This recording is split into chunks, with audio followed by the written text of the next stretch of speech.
Everybody has traumas. Every single one of us has been hurt in ways we could not control.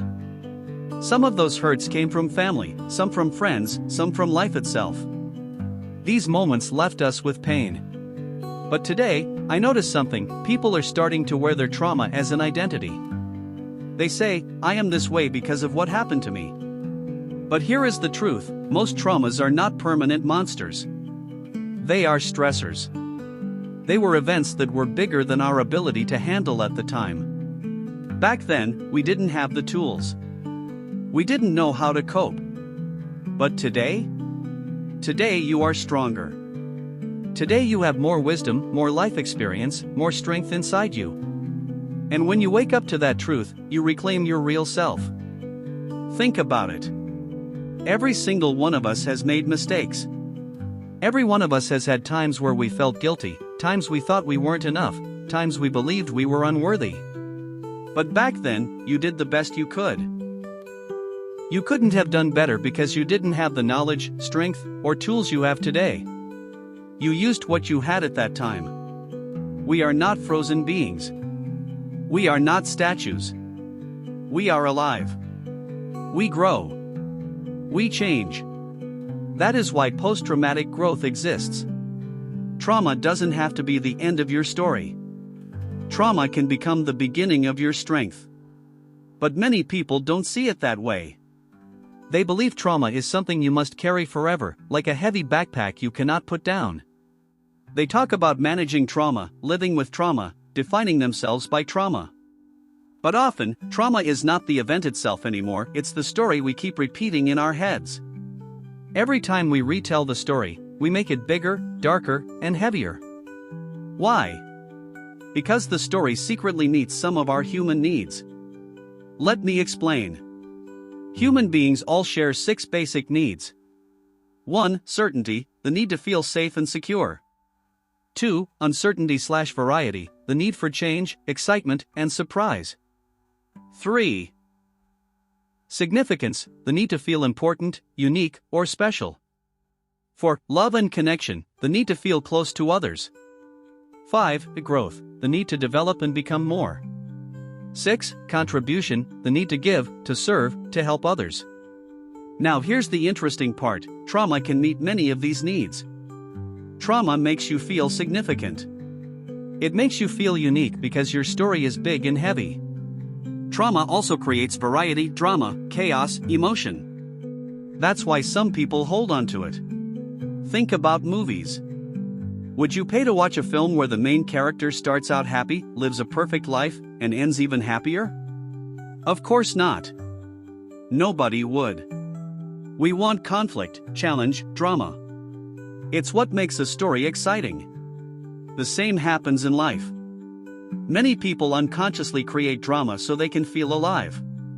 But here's the truth: your conflicts don't have to come from your past wounds. You can create excitement and challenge by pursuing big goals, by facing obstacles on the way to your dreams. That is the kind of conflict that makes you grow instead of suffer. So the first lesson is this: you are more than your memories. You are more than the worst thing that has ever happened to you. But we live in a world today where people are being taught to avoid pain instead of grow through it. Think about it: we now hear about trigger warnings. Don't tell that story, it might upset me. But what happens if you keep avoiding triggers? Your world gets smaller and smaller until you are trapped in a tiny box. A trigger is not an enemy. A trigger is a call. It is life telling you it's time to rewire your mind. Instead of running, you face it. You look at it. You grow through it. Now, I'm not denying that life can break your heart. Losing a loved one, losing your health, losing your home, losing your job, these things hurt. They cut deep. But I want you to see something: people have survived worse. Someone else has gone through what you fear most, and they have overcome. That means it's possible for you too. What does that tell us? It tells us that the story of "I can't get past this" is just that, a story. But here's another thing I notice: many of you in this room are givers. You give to your family. You give to your friends. You give to your work. You give and give and give. And sometimes, the only time you care for yourself is when the pain gets so big you have no choice but to pay attention. That is a terrible way to live. It's like creating a giant problem just so you can finally stop and take care of yourself. Don't wait until your body collapses, your heart breaks, or your mind burns out. Don't wait until life forces you. Learn to care for yourself now. Pain is not punishment. Pain is a signal. It is life's way of saying, hey, it's time to grow stronger. Think of lifting weights. If you only ever pick up light weights, you will not grow. You will stay the same. Growth comes when you pick up something heavy, something that feels impossible, and you push through. It hurts in the moment, but later you are stronger. The same is true emotionally and spiritually. I once visited Varanasi, a city in India. It is a holy place where, for thousands of years, people have brought their loved ones to burn their bodies after death. Imagine it, giant stacks of wood, fires burning day and night, bodies being cremated in front of everyone. And yet, no one is crying. No one is screaming. People are smiling. Children play near the fire. Why? Because of beliefs. In their belief system, death is not the end. The body burns, but the spirit is free. For them, this is not tragedy, it is liberation. I saw a boy smile as he pushed his grandfather's leg deeper into the fire with a stick. He wasn't being cruel. He was helping. In his belief system, this was an act of love.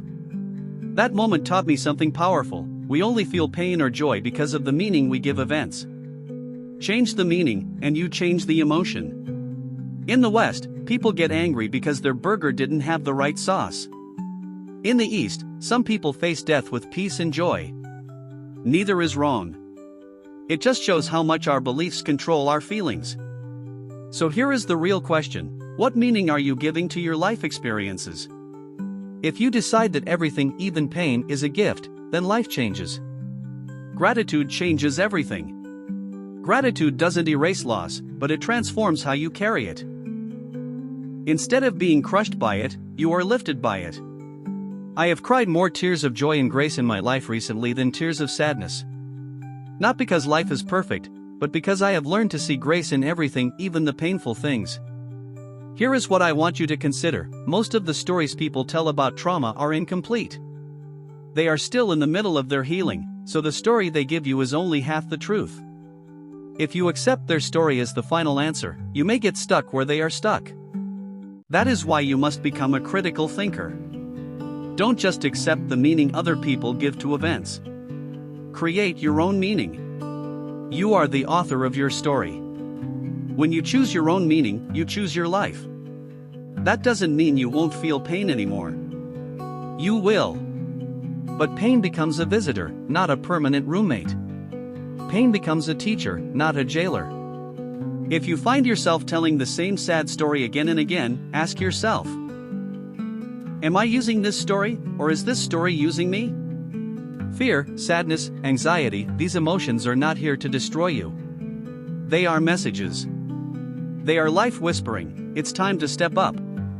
It's time to face this. It's time to grow. And here's the miracle: the moment you face the thing you fear most, you will realize it is never as big, never as dark, never as deadly as the story in your head. And on the other side of fear, there is freedom. Now is the time to claim that freedom. Not tomorrow. Not next week. Now. Because if not now, then when? Think about your life. With everything you've been through, with all the pain and all the beauty, you are still here. Something inside you kept you alive. That same spirit will carry you forward if you let it. But you must choose. You must decide to stop negotiating with yourself for a smaller life. You must decide you deserve more. When you experience deep spiritual pain, the kind that feels unfair, the kind that feels too heavy, and you don't give up, you grow spiritual strength. And that strength is a gift. People who have never faced such pain will never have it. They will never know the depth of courage, resilience, and power that you now carry inside. That is the hidden value of suffering. It builds muscles that ordinary comfort never could. So, let me leave you with this: you are not your trauma. You are not your pain. You are the soul that lived through it, the spirit that survived it, and the heart that can grow because of it. Every weight you lift, whether emotional, physical, or spiritual, makes you stronger. And strength brings freedom. The call is here. The choice is yours. Please like and subscribe for more videos.